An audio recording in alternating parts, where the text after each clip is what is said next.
Okay, so we're going to talk about something called the pass-through entity tax. Okay, so this pass-through entity tax, what it does is it's an elective tax. It's kind of strange that people would want to have an elective tax because why would you want to willingly pay tax, right? It's especially, you know, big part of my job is the opposite of that, legally finding ways to avoid paying tax. So why would you do it? Why does it exist, and why do I think it's great? Well, it all comes from a response by the various states to what happened in 2017 with the Tax Cut and Jobs Act. When that came in, it came in with a lot of good things. They actually, the tax brackets became more favorable, and a lot of people, even with this one bad part of it, even with that, did better than before. So a lot of people complained, oh, it's not fair about this terrible component, which is where we're addressing today. This component is the SALT limitation. $10,000 of your state and local tax, which is SALT acronym, is the limit you can do if you take an itemized deduction on your personal taxes. So previous to this, maybe you had $10,000 of real estate tax, and you had $20,000 of income tax, from your wages and all that sort of stuff.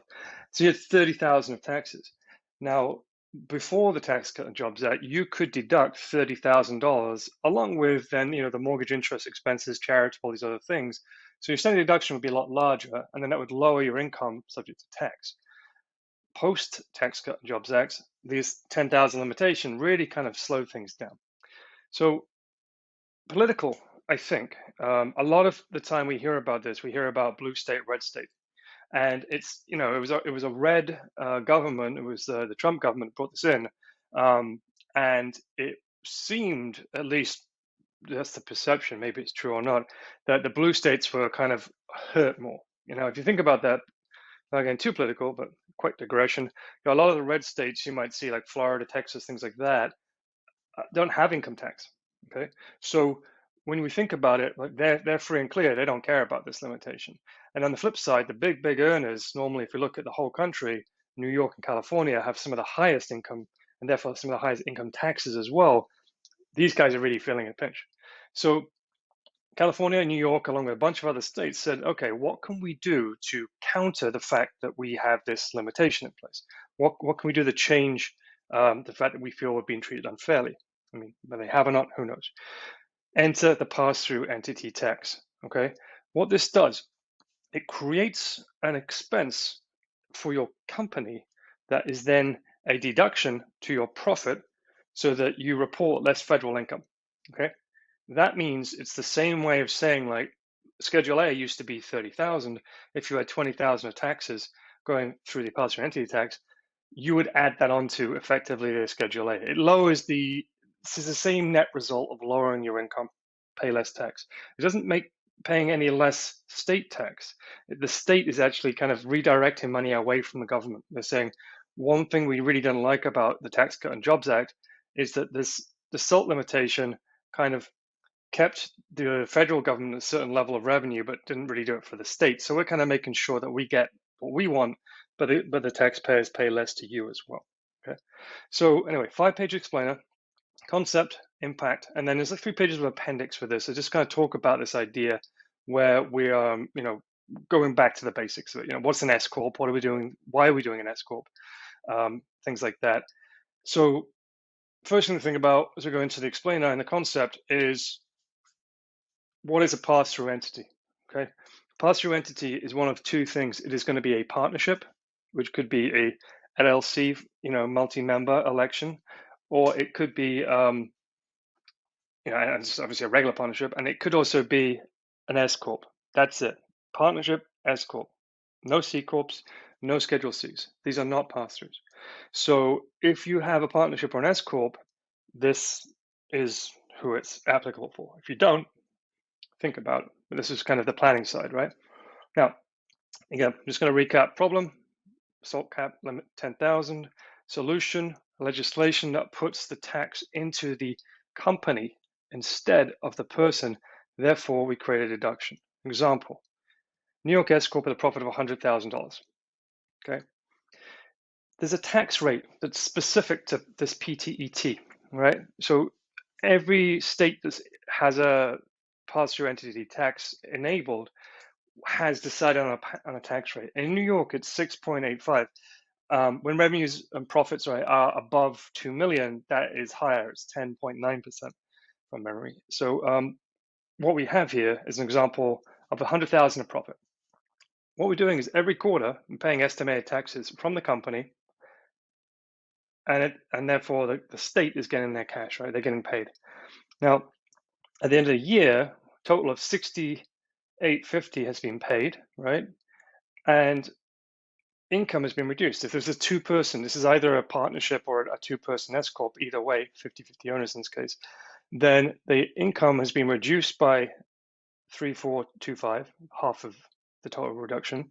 So instead of saying 100,000 where they both walked off with a K1 that says 50 and 50, now they're both having a K1 that says like 46 something, it's about $7,000 reduced. Okay. Additionally, the other piece of the puzzle is they both receive a credit of the same amount as paid, which then it can flow through and use against their personal income tax bill. Okay. Now, one of the other pieces, the pieces I've been obviously focusing a lot on with this, is my thinking about, well, what happens if you don't have that much income tax? Because there's situations where, personal income tax could be below that. Now, it's kind of tricky. They try to set the rate of tax to be kind of in the right ballpark for people to say, okay, well, if you're actually having 100,000 of profit from just the S corp profit, you're obviously having wages because you must have that as an officer of a corp, and there might be other things too. So you're probably going to be close to this tax rate in New York anyway. But if you aren't, what happens? That's a big, big question. And the interesting thing is that states being states, there isn't conformity across the board in this. They all decide their own best method. So, for example, in New York, it's refundable. Refundable means if you pay the tax, you have a credit that's refundable, and you don't have a liability of that much tax, you just get a refund. So they'll say, okay, well, you didn't have that much of a tax bill, keep your deduction to the corporation, and you paid too much tax, here's your check, here's a refund. So in New York, in this situation where you have this going on, there is like no risk to this idea, right? This idea is you're giving them money, but it's like a loan almost. You're kind of giving them it in one hand and then you'll get it back here. And on the way, for doing so, they're saying, okay, we're going to lower your federal income tax. So it's just lowering your tax bill, okay? Which is what used to happen with the SALT, and then it only happens to the 10%, 10,000. The other piece of the SALT I think is interesting, and the PTET, is that it used to be SALT was only apply to those who were itemizing, right? Because those, and that's again going blue and red argument. Again, there's some people argue that higher earners were likely to be more blue voters, and more of the sort of lower medium workers would be more of people who are on the lower earning side. So maybe if you were a red sort of voter, then you might have less opportunity to use the itemized deduction, even if you were in a state that was subject to tax. So again, going back, blue and red, that sort of stuff, right? Anyway, as we were, so other states deal with it differently. For example, California, they allow you to carry it forward for 5 years. So one of the things with California we're thinking, if you look through this, is there a situation where you just keep carrying it forward and eventually you wish you hadn't done this, you lose money, right? And there can be those sort of situations. But I think what we have in our favor for California, if you're looking for situations there, is that it can be an annual election and a credit can be carried forward for 5 years. So in a sense, what you could do is you could just stop, stop electing on year 3 to 4 if you think it's not going to go well and think you're going to start losing your credit carry forward. And that'll just allow you to cash out your credits, right? And then another option might be that you can change the amount of tax you pay by controlling expenses to the corp. You can dial up and down wages and stuff. So the essence of that is it works in almost every situation in California, but you need to be mindful and planning of that, the potential that you don't spend it all. Whereas in New York, their approach is a little bit cleaner and easier to deal with. So it's a little bit more transparent what you have to do. All right, skipping through. impact. So this is like the additional upside. I'm using slightly different numbers as the previous slide just to keep it round and simple. But we're saying that it saves you, just paying $6,000 in taxes saves you about $1,000 extra money. So you're going to pay 6,000 taxes anyway in this scenario. You have to pay personal income tax in New York, right? If you have this sort of revenue. So all you're doing is saying, would you like to have a tax discount of $1,000? Now, bear in mind, you've already got tax discounts here. The original S corp already has benefits, and that's why I was kind of showing through with this some of the things. Let's see if I can pull up. All right. And we go into those sort of like the weeds of the S corp and how they're beneficial anyway. So, we're looking at an S corp has business income, as does any other sort of entity, but deciding to make it an S corp changes how you'll flow the money through, right? So you must have wages to an officer, and the balance is a K1 profit. If that was a C corp, you must have wages to an officer, but it could retain the profit and then be taxed at the corporate level. If it was a partnership, then it wouldn't have the wages to the officer. It could have, guaranteed income, but it would be on a K1 only. If it was a Schedule C business, or either unincorporated or LLC without any elections, single member, then it would just flow straight through. It would go business income, Schedule C, owner pays taxes. So it's just this diverse sort of like direction is the benefit of the S corp, and it's all basically focused on subject to FICA and not subject to FICA. That's the edge of an S corp. So what we're saying here is that we had an S corp before, which we liked. This is better in many cases, providing you're okay with the complexity, but now it's better again. So it's just an extra bit of money on top. And obviously the bit of money element depends on how much tax we can get paid. And this kind of shows, the Schedule C S corp kind of comparison. So you're already saving, in this example of 150 wage, 150 income rather, to any sort of entity, 5,000 or 4,700, and that goes up by another 1,200 or so, actually less the QBI. So yeah, maybe like another 1,050. So you've got 5,750 savings on 150 now. Again, stepping in the right direction, right? Higher numbers, higher savings. So this is just, an example of this level. And then the final appendix page is just say like where we are right now in the situation. States are adopting this daily; it's changing all the time, and also adopting it as just to keep us busy. They're changing in how they allow it to be adopted as well. For example, Georgia just signed this in to legislation. Georgia's rate's 5.7%, 5.75, but even though it's in, they're saying let's start on January, because they're saying, listen, it's already late in the year, like it's too much work. And if we ask you to make a payment of estimated tax now, there's 4 quarterly payments and it's late, so it doesn't make sense. Therefore, if you're in Georgia and you want to buy in, then you would sign up for this from January 1st. Anytime up to September, actually, of that year, that's your window. But you want to get in there in January and make your estimated payments. And one thing is as well, depending on where you are for the size of your revenue, is you may want to do estimated payments just in one lump to keep it simple. If you that New York example on page 1, we had like 68.50 in tax. Maybe you just want to drop that into the New York State in day 1 and say, hey, here's your money, so I have to worry about it. Or it could be, the day of the year that is the estimated tax day. If it's like March, April, depending on the state that you're in, and just dump it in one go rather than into 4, because you don't want to remember to do 4 pieces. And there's an argument about who gets the money. Are they getting a benefit of borrowing the money early? Yeah, but there's also an argument for just sanity and not worrying about too much.